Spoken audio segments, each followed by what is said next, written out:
just wanted to ask you, Mr. George, a question. And we've heard criticism from pro-Palestinian activists and prominent pro-Palestinian voices towards the Liberal Democrat Party, claiming that in some instances they've sugarcoated the situation in Gaza and beyond, and West Bank. Do you think that criticism is valid, and whether that helps towards the genocidal case in the international courts at the moment? Well, I think that the Liberal Democrats have been more outspoken about the situation in Gaza than any of the mainstream parties. So I'm not quite sure, and I'm not aware of the nature of the criticism which would be raised. I mean, I'm here today as and quite deliberately so as a backbench. I'm not saying that I would choose to dissociate myself from the party and anything that's been said. And I think that in general the is it being audio down there? I wonder whether you could talk. Oh, I see. You can stand at the mic if you okay. Yeah. You feel comfortable. Yeah, no, I'm fine with that. It's just that we'll just sort of slow the process down. So in answer to the question, I think that the Liberal Democrats have been more outspoken and assertive in terms of our demands with regard to the situation in Gaza than any of the mainstream political parties, and certainly more so than the government. We've been pushing, and I've been pushing my own party to take very assertive, a very assertive line, the type that I've described today.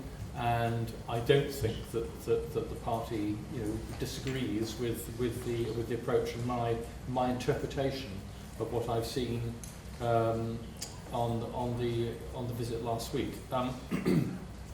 As I say, I'm not fully aware of the criticisms which have been raised. I mean, obviously there are debates in all political parties, but I think we've so far taken a very strong line in terms of the recognition of Palestine, in terms of sanctions against Israel, in terms of banning all trade with settlements, etc. I mean, certainly lines which are not, and of course, the formal line which is supporting the two-state solution, which has been well established for a very long time. So, I mean, all of those things have been within the portfolio, as it were, of policy which the party has established. I think we can stand proud as far as the position we've taken.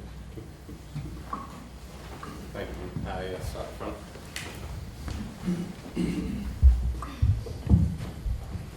Thank you. Abdullah Ahmed Sheikh, Al-Arabi TV.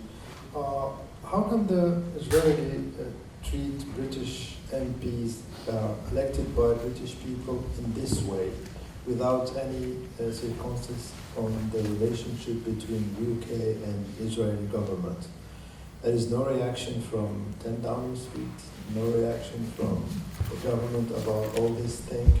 We see last week there is 2 other MPs who are deported from Israel, and again there is now there is a complete silence from the government.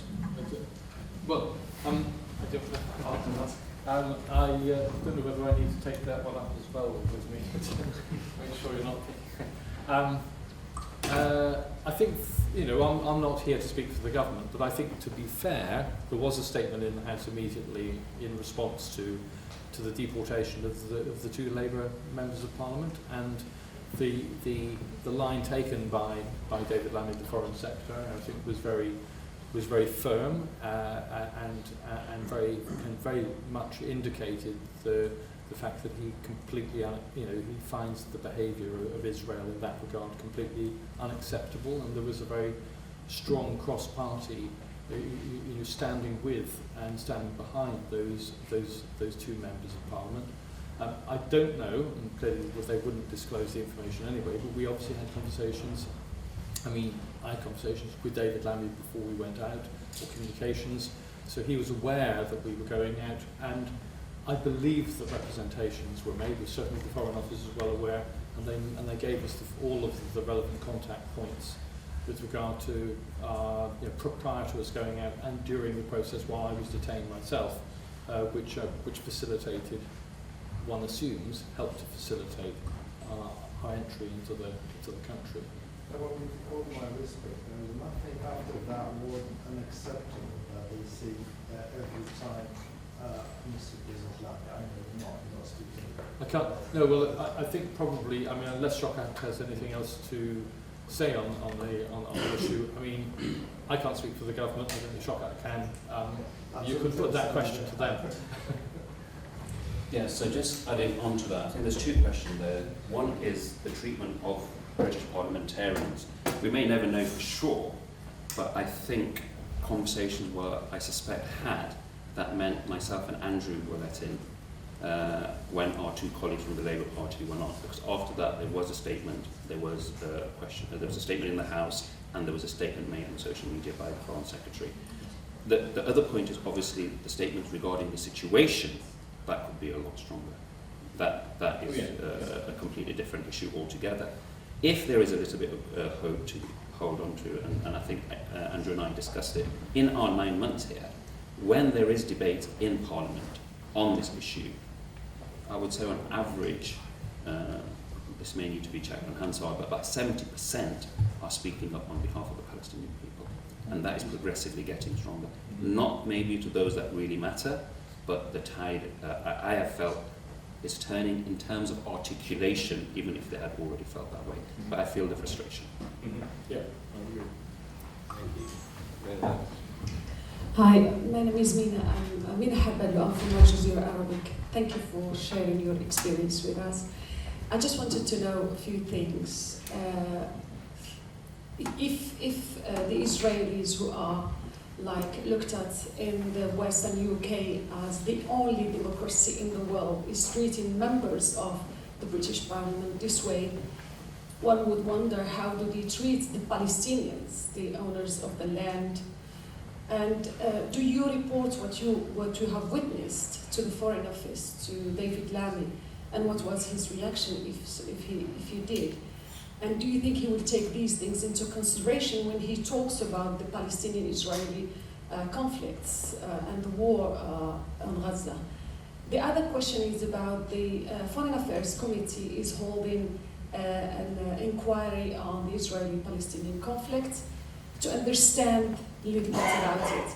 Do you think that the Foreign Office, with Emily Thornby on top of it, means to understand in order to find a solution, or do they just want to whitewash the whole situation and make the electorates feel that something is being done? And if so, why isn't the UK government, in your opinion, not recognizing the state of Palestine as a way towards a solution or peaceful solution later on? And today, third question. Today, this morning there was a statement, a joint statement between France and the UK denouncing what's going on in Gaza about the famine, calling for Israel to open the corridors for humanitarian aid in. What do you make of it? Is it enough? May I also say very quickly about, because I know that Shokcat strong views on this as well. I mean, obviously we're not in a position to talk on behalf of the government. Needless to say, I mean, we will be making representations to Foreign Office ministers. I mean, this is the first stage that we've kind of gathered a chance to kind of, assemble our thoughts and then agree a line, and then we will be seeking meetings with the ministers. The ministers were well aware that we were going out there, and therefore they would expect us to report back to them. Obviously, having a Foreign Affairs Select Committee inquiry into the subject is obviously enormously helpful as well. I mean, what do I think the reason why the Labour government are being less assertive and more fence-sitting in relation to their conclusions in the way that we would be pushing them to take stronger and more assertive action to advance the case for peace, for ceasefire, and sanctions against Israel's actions within the country. That's something which we can surmise, of course, but and it may well be that the the experience of the history of the Labour Party in recent years and the accusations of anti-Semitism and so on will be a cloud that still hangs over the party. I mean, what we do notice is exactly as Shokcat has said previously, is that in any questions or urgent statements which are made about the region, it's very clear that the majority actually of Labour backbenchers are actually on our side of the debate. They're actually pressing the government to do more, to recognise the state of Palestine, and to press for stronger action from the government. It's very interesting that they're kind of walking this tightrope of embroidering language to not say that Israel have breached international law, but there is a risk of the breach, and it's that kind of walking that tightrope, and that's why. For example, one of my conclusions is that perhaps if they won't say that they will recognise the state of Palestine, then will they not recognise or support that Palestinians have as much right to statehood and self-determination as the Israelis? That might be, a stepping stone on the way to recognising the state of Palestine. So are there ways in which to kind of draw them into being more assertive? And that's what obviously it's our role as a member of Parliament are there to do. I don't know whether Shokcat probably has further more useful comment on that. No, I'll just add on to Andrew's. We will be obviously presenting our findings. The truth of the matter is this. I don't think there's anything that we're going to tell them that they don't already know. The consistent question has been, where is this red line? We have seen in Gaza, and they have seen, there's nothing that we will be able to physically or verbally tell them that they don't know about. So that is the issue. So what is going to take our government onto the other side? There is now a momentum building. There is the Foreign Office with Emily Thornberry, who went themselves and gave a very strong, powerful testimony when they came back. Why that anger was is a different question, whether it was because of their mistreatment or because of the mistreatment they saw of the Palestinian people. It's now we just have to build a momentum here from cross-party, I believe. The Lib Dems, there's members also of the Conservative Party, the SNP, the Greens, Plaid, and members of the Labour Party to come together to put that pressure on our front bench and on our government to make substantial changes. We can tell them, they've seen the video, they've seen dead babies, they've seen everything. Whilst this was happening, obviously, the international law has been woodwinked in what's happening in the West Bank, and criminalities are occurring on a daily basis. Maybe we can amplify that aspect of it. But it's not going to be something, it needs a political will. And that political will requires a real strength of character from Keir Starmer, I believe, who will hold the ultimate key to change the policy. We'll take one more if it's good, Patrick, two if we can, and then we'll move on to the one-to-ones. Hi, Patrick from The Guardian. I just wanted to check a bit more about this detention. Could you tell me what reasons they gave for your detention for an hour, whether there was any explanation, and also whether you were also detained or for some reason you were regarded as some drugs? No reason was given. I mean, I spent a long time at the border to check where they were looking at their screens, and I was simply sent back. No explanation was given, and I waited for a very long time alongside some Baha'is from Canada, because the Baha'is are not particularly persona grata there either. We had a long conversation, but no explanation was given. Shokcat went through straight away, so obviously got a squeaky clean image, whereas I obviously haven't. So I still know nothing was explained, but I mean, when I was sent back, I have to say, given what I knew in advance and the fact that the media there had already given me quite high profile, saying things which I wouldn't have thought the Israeli state would have particularly liked, I wasn't surprised, but and I was kind of half anticipating, being on the next flight, as it were, but it didn't happen, I'm pleased to say. Yeah, so you can imagine my surprise, because Andrew was in front of me, and he was sent back. So I thought there was absolutely no chance whatsoever that I was going to get through, but I just had the usual questioning one gets at border control. They did ask me where I had travelled, they asked me what I did. Once they found out I was a politician, I could see potentially some Googling going on and the changes in the facial expression.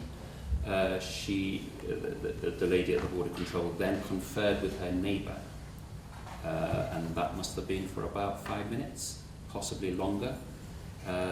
She asked for identity or the fact that I was a parliamentarian, and then she stamped my passport and said, have a pleasant stay in Israel. Can I just ask one last question? Sorry, just to get some focus on what to do next kind of thing. There is this conference in June on the future two-state solution in Palestine, and the French President Emmanuel Macron spoke quite a bit now about recognition of Palestine. Do you feel this is the kind of moment to push on an all-party basis to get the UK government to back that? Because if Macron's saying this needs to be done not on a sole basis of France, but yeah, we often hear the term that it must be done at a time when it's right for Israel, but I think it's not a gift for us to give, it's their right, and it's always been their right.